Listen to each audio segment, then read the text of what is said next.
Hello everyone, welcome again economics class.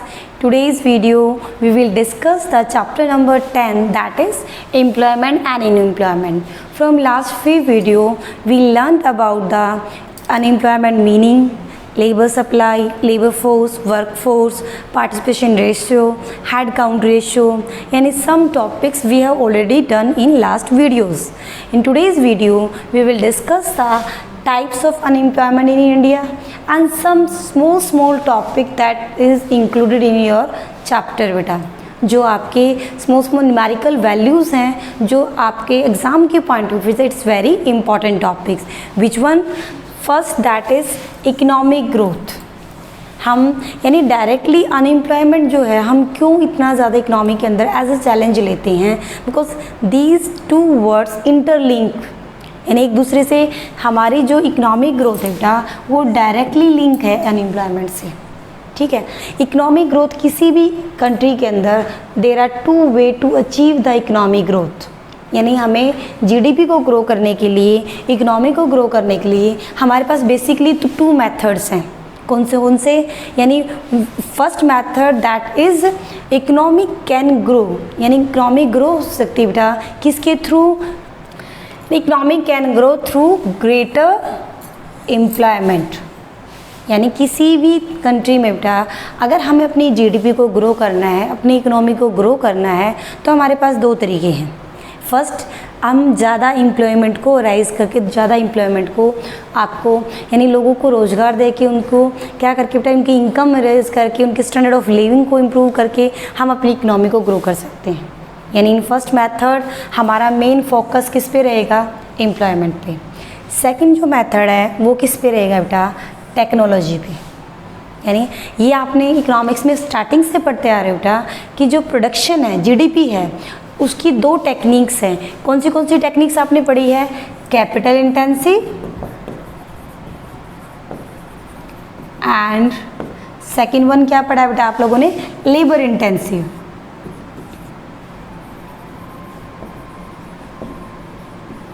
इसका मतलब क्या होता है? यानी कैपिटल इंटेंसिव का मतलब है for production when you are using more capital in machines. आपके टेक्निकल्स के यहाँ पे रिलेटेड है कि जब हम कैपिटल को ज़्यादा यूज़ करते हैं, मनी को ज़्यादा यूज़ करते हैं प्रोडक्शन के लिए, वो हमारी टेक्निक्स होती है कैपिटल इंटेंसिव. और when you use more labour compare to the capital in your production, that is called labour intensive. तो ये दोनों ही आपकी ये दो मेथड्स हैं. लेबर इंटेंसिव किसको इंडिकेट करती है बेटा? एम्प्लॉयमेंट मेथड को. और कैपिटल इंटेंसिव किसको करती है बेटा? टेक्नोलॉजी मेथड को. हम ये जो दो मेथड्स हैं, हर इकोनॉमी की अपनी खुद की रिसोर्स पे डिपेंड करता है कि हमें अपनी इकोनॉमी को ग्रो कौन से तरीके से करना है. Like India type of countries जिसमें हमारी पॉपुलेशन साइज़ के अकॉर्डिंग हम ये कहते हैं जैसे हमारी पॉपुलेशन बहुत ज़्यादा है बेटा, तो we should go through this techniques. हमें अपनी जीडीपी किसके थ्रू इंक्रीज करनी चाहिए बेटा? Labour intensive. But from last few year experience when we highlighted the main points, हम ये कह सकते हैं इंडिया की जो जीडीपी है बेटा वो जो हमने इंक्रीज़ किया, जो ग्रोथ रेट है, जो हम कहते हैं 3.4 से हम 7 to 8 जो परसेंटेज जो रेट ऑफ ग्रोथ है, that is directly link with technology, better technology. अब आप सोचेंगे हमारे पास तो इतनी टेक्नोलॉजी ज़्यादा, हम लोग कैपिटल है ही नहीं, हम कहीं कैपिटल इंटेंसिव से कैसे ग्रो कर रहे हैं? हमारी जो ग्रोथ है बेटा वो जॉबलेस ग्रोथ है. कौन सी ग्रोथ है? Jobless growth. इसका मतलब क्या होता है?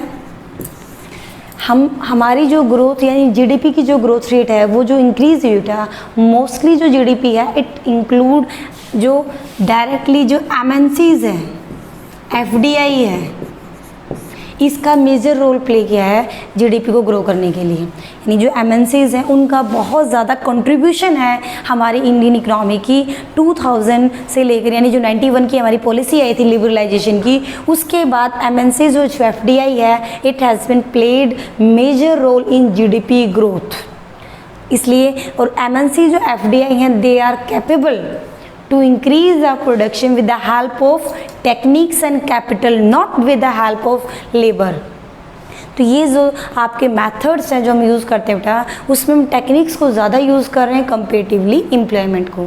तो हमारी जो ग्रोथ रेट है बेटा, हमारी जो ग्रोथ है उसे हम क्या बोलेंगे, जॉबलेस ग्रोथ। और इंडिया में हमारी जो ग्रोथ है उसका जो मेथड्स हैं वो डायरेक्टली लिंक किसको हम कर देंगे बेटा, पॉवर्टी एंड अनएम्प्लॉयमेंट को। जितनी ज़्यादा पॉपुलेशन है, अगर हम इस मेथड को अडोप्ट करेंगे तो अनएम्प्लॉयमेंट क्या होगी बेटा, इंक्रीज़ होगी। और इसी चीज़ को हम अब आज भी करंट टाइम पे फेस करते हैं कि हमारी जो पॉपुलेशन का बहुत बड़ा जो शेयर है वो क्या है बेटा, आपका अनएम्प्लॉयड है। ठीक है, ये तो हमारे ये 2 टॉपिक हैं। इसके बाद आपकी बुक में एक छोटे छोटे 2 टॉपिक्स और इंक्लूड हैं, that is casualisation and informalisation.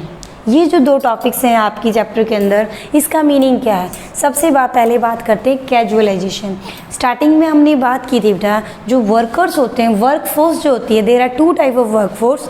कौन सी वर्क फोर्स होती है बेटा, first casual, second one regular. Casual का मतलब है जो डेली वेजर्स होते हैं, जो लेबर क्लास है, जिसको हम लोग ये कह सकते हैं भी, जिनको डेली बेसिस पे पेमेंट मिलती है, जिनका जो वर्क होता है वो सिक्योर नहीं होता। फॉर एग्जांपल जो फार्म्स में जो लेबर वर्क करते हैं बेटा, फैक्ट्रीज़ के अंदर जो वर्कर्स काम करते हैं, उनको हम किस टाइप के वर्कर्स बोलते हैं, कैजुअल वर्कर्स। और जो रेगुलर बेसिस पे जो मंथली सैलरी पे जिनका जो वर्क होता है, जिनकी जो आपकी जॉब्स होती है बेटा वो फिक्स्ड होती है और उनको सारी जो फैसिलिटीज़ होती हैं जो एक रेगुलर और आपके परमानेंट एम्प्लॉयज़ को दी जाती हैं, उनको हम क्या बोलते हैं, रेगुलर एम्प्लॉयज़। इंडिया के अंदर जो परसेंटेज ऑफ, यानी जो दोनों वर्कर की जो परसेंटेज है, तो वो उसमें से ज़्यादा जो परसेंटेज है बेटा वो कैजुअल वर्कर्स की है। इसलिए हम कहते हैं कि हमारा जो कैजुअलाइजेशन है, ये दोनों जो वर्ड है बेटा वो एक दूसरे से दोनों लिंक हैं।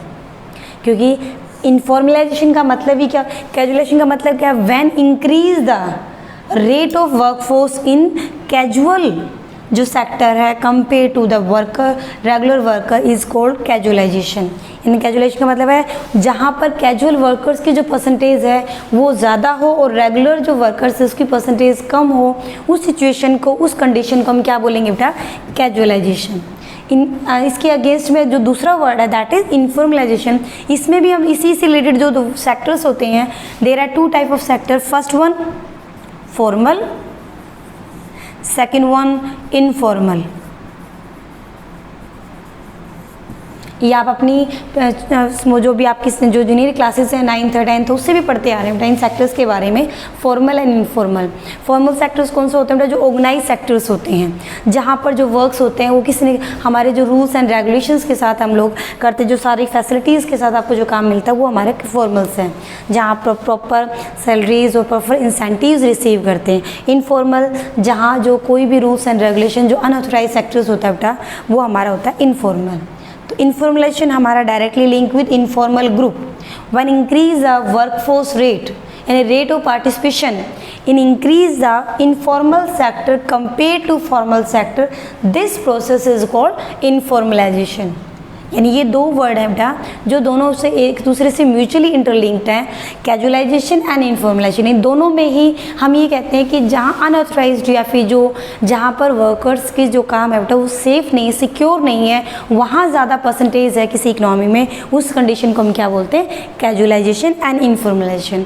These are the small topics that include in your chapters. इनके सबके मैंने मीनिंग्स के लिए according to the CBSE board exams, तो आपको इन टॉपिक्स को कवर करना है विद द परसेंटेज और with some numerical data. After this next topic that is employment unemployment in India. हमारे देश के अंदर यानी इंडिया के अंदर जो अनएम्प्लॉयमेंट है बेटा, देयर आर इन इंडिया बेटा there are 2 type of unemployment, that is हम अगर सेक्टर वाइज बात करें तो रूरल सेक्टर्स और अर्बन सेक्टर्स के अंदर डिफरेंट टाइप ऑफ आपके अनएम्प्लॉयमेंट इंक्लूड है। रूरल सेक्टर के अंदर मेनली जो हम लोग आपको सीन करने को तो मिलती है that is disguised and seasonal unemployment. In rural area there are mainly 2 types of unemployment included, that is disguised and seasonal, and in urban sector they are industrial and educated। सबसे पहले हम बात करते हैं डिसगाइज्ड। डिसगाइज्ड को हिंदी में क्या बोलते हैं, छिपी हुई बेरोजगारी। यानी डिस्गाइज का मतलब क्या है, when a person more than required person are engage in some work that are called disguise. Disguise का मतलब क्या है, एक किसी भी वर्क के अंदर जो रिक्वायरमेंट है उससे ज़्यादा जब पर्सन इंगेज होते हैं तो वहाँ पर हमारी क्या होती है बेटा, डिस्गाइज। यानी एक्चुअली में जो वर्किंग, जो आपकी कंडीशन है वर्किंग की जो रिक्वायरमेंट है वो कम है और वहाँ पे जो इंगेज है, जो जहाँ पर जितने एम्प्लॉयड पर्सन है वो ज़्यादा हैं। तो फॉर एग्जांपल किसी भी एक फार्म में काम करने के लिए 2 पर्सन इनफ है, लेकिन फैमिली के अगर 5 मेंबर हो, सभी के सभी उसी काम में लगे हुए हैं, तो इसमें आपके जो 3 पर्सन है बेटा वो क्या है, डिस्गाइज्ड अनएम्प्लॉयड। यानी we need only 2 person but there are 5 person engage in same work. तो इन दिस एग्जाम्पल बेटा 3 पर्सनस आर कॉल्ड अनएम्प्लॉयमेंट। कौन से अनएम्प्लॉयमेंट, डिस्गाइज्ड अनएम्प्लॉयमेंट। यानी people are engaged more than the requirement is called disguised unemployment.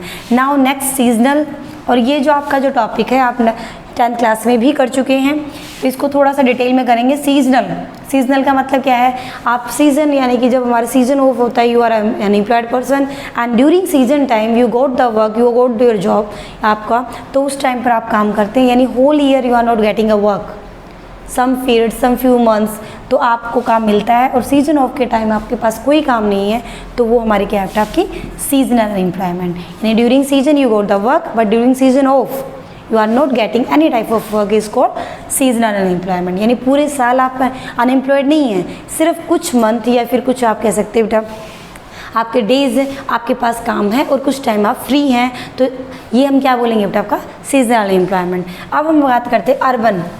Urban sector के अंदर जो majorly आपकी जो अनएम्प्लॉयमेंट है, जो हम आपकी सिंपल एग्जांपल्स के अंदर आप हाईलाइटेड करते हैं, that is first one is industrial unemployment. देखो इंडस्ट्रियल अनएम्प्लॉयमेंट कहता है कि कुछ पर्सनस हैं रूरल सेक्टर से भी माइग्रेट करते हैं। रूरल सेक्टर के अंदर में जो मेजर जहाँ पर अब लोग इंगेज होते हैं, जो एम्प्लॉयमेंट कंट्रीब्यूशन है वो कहाँ है सबसे ज़्यादा, एग्रीकल्चर सेक्टर, यानी हमारा प्राइमरी सेक्टर। सेम वे अगर हम अर्बन सेक्टर की बात करें बेटा, तो जो सेकेंडरी सेक्टर है या फिर हम कह सकते हैं बेटा industry sector, it consume more and more employment in urban area, that's why industrial unemployment सबसे ज़्यादा मिलती है। नॉट ओनली अर्बन, आपकी जो population engage in industries, rural sector also, क्योंकि रूरल सेक्टर के अंदर जो लोग किस एग्रीकल्चर प्राइमरी एक्टिविटी में इंगेज नहीं होते, they migrate to urban sector to work in industries. लेकिन हमारी जो इंडस्ट्रीज़ की जो ग्रोथ है बेटा आपकी कंपेयर टू पॉपुलेशन साइज़ इतनी ज़्यादा सिग्निफिकेंट मैनर में नहीं है कि वो इस पूरी पॉपुलेशन को क्या कर सके बेटा, कंज्यूम कर सके। तो हमारे पास जो लेबर सप्लाई है वो ज़्यादा है और जो वर्क रिक्वायरमेंट है, वर्क फोर्स है बेटा, वो क्या आपकी लेस है। That's why industrial unemployment created in urban sector. Next that's the last one is educated. Educated unemployment कौन सी होती है बेटा आपकी, you are able to work. Able to work का मतलब क्या है, आप क्या है बेटा, educated, you are willing to work also but still you are not getting of any type of work, that is called educated employment। ये आप इंडिया के अंदर कॉमनली इंक्रीज है, जो सबसे ज़्यादा जो रेट ऑफ इंक्रीज है वो इसकी है। क्यों, क्योंकि आपकी हमारी जो स्ट्रक्चरल ट्रांसफॉर्मेशन है वो ज़्यादा है, यानी यूनिवर्सिटीज़ हैं, कॉलेजेस हैं, आपके एजुकेशन इंस्टीट्यूशंस हैं, उनकी ग्रोथ रेट के अकॉर्डिंग एवरी ईयर, यानी हम कहते हैं लाख बहुत सारी जो परसेंटेज है हमारे पास एजुकेटेड पर्सनस की इंक्रीज़ है, लेकिन हमारी जो डिमांड है बेटा मार्केट के अंदर, जो लेबर सप्लाई है एजुकेटेड पर्सन की वो कम है। उसकी वजह से भी अर्बन सेक्टर में मेजर जो दो आपकी अनएम्प्लॉयमेंट कौन सी मिलती है, industrial and second one educated. इसके अलावा भी हमारे पास ये जो 4 अनएम्प्लॉयमेंट है, there are few some common unemployment scene in India. कौन सी सबसे पहले आती है बेटा, ओपन एम्प्लॉयमेंट। ये बिल्कुल आपकी same like as a educated employment की तरह है कि जब हमारे पास दोनों कंडीशन है, able to work and willing to work and still you are not getting a work, this situation is called open unemployment. Second is बेटा स्ट्रक्चरल। स्ट्रक्चरल का मतलब क्या है, due to change in structure, आपकी industries की वजह से या फिर हमको जो टेक्नोलॉजी चेंज की वजह से, जब हम कोई भी पर्सन, यानी कि आप फॉर एग्जांपल आप टाइपराइटर पे जब हम काम करते थे due to change in technology, जो आपके क्या कह सकते हैं बेटा, ट्रेडिशनल आपके टेक्निक्स को जो यूज़ कर सकते हैं due to update, due to modern techniques की वजह से जो अनएम्प्लॉयड पर्सन होते हैं उनको हम किसके अंडर मिलेंगे बेटा, स्ट्रक्चरल एम्प्लॉयमेंट, यानी due to change in structure, due to moderate in structure, due to आपकी कह सकते हैं बेटा अपडेट, और जिसकी वजह से हमारी जो एम्प्लॉयमेंट इंक्रीज रेट होती है that is called structural employment. In structure की वजह से, स्ट्रक्चर का चेंज का मतलब क्या, स्ट्रक्चर हमारा इंप्रूव करते हैं, मॉडरेट करते हैं, जिसकी वजह से हमारी ये क्रिएट होती है। अंडर एम्प्लॉयमेंट का मतलब क्या है बेटा, लाइक सीजनल, यानी आप you are not getting work for whole year, you have only few month and some time you are getting work on like a seasonal work, this is called under employment. Last one is frictional. Frictional कब होती है बेटा, आप जब एक job से दूसरी job में चेंज करते हैं तो जो आपका बीच में जो लैग टाइम होता है, स्किपिंग टाइम होता है बेटा आपका, उसमें उस टाइम पर जो आपकी अनएम्प्लॉयमेंट क्रिएट होती है वो कौन सी होती है बेटा, आपकी फ्रिक्शनल, यानी एक जॉब से दूसरी जॉब में चेंज, एक वर्क से दूसरी जॉब में work, when you migrate one place to another place, one job to another job, one work to, you want to shift a pattern of the work, you want to change आपका state of the work, तब जो आपका बीच में जो time gap होता है उस time gap के अंदर में जो आपकी अनएम्प्लॉयमेंट होती है तो क्या होता है, frictional unemployment. Last one cyclical. Cyclical में अपने होता है जब इकोनॉमी के अंदर जो साइक्लिकल टाइम पीरियड होता है, कौन से होते हैं बेटा, देयर आर 5 टाइम पीरियड, हमने उसके बारे में पढ़ा भी है, starting stage, boom period, bear time, आपका जैसे अब हम कह सकते हैं मंदी का टाइम, इस तरीके की जो आपकी रिसेशन टाइम, डिप्रेशन टाइम, ये जो टाइम पीरियड के दौरान जो अनएम्प्लॉयमेंट क्रिएट होती है बेटा that is called cyclical. These are the common unemployment scene in India. यानी मेजर सबसे पहले आप कैटेगराइज करेंगे sector wise, there are major 4 unemployment, that is 2 in rural sector, 2 in urban sector. Is next one common unemployment that include in India, open unemployment, structural underemployment, frictional and cyclical. According to the chapter unemployment के types के अलावा आपके पास causes and consequences हैं. These topics we will discuss in next video. Okay.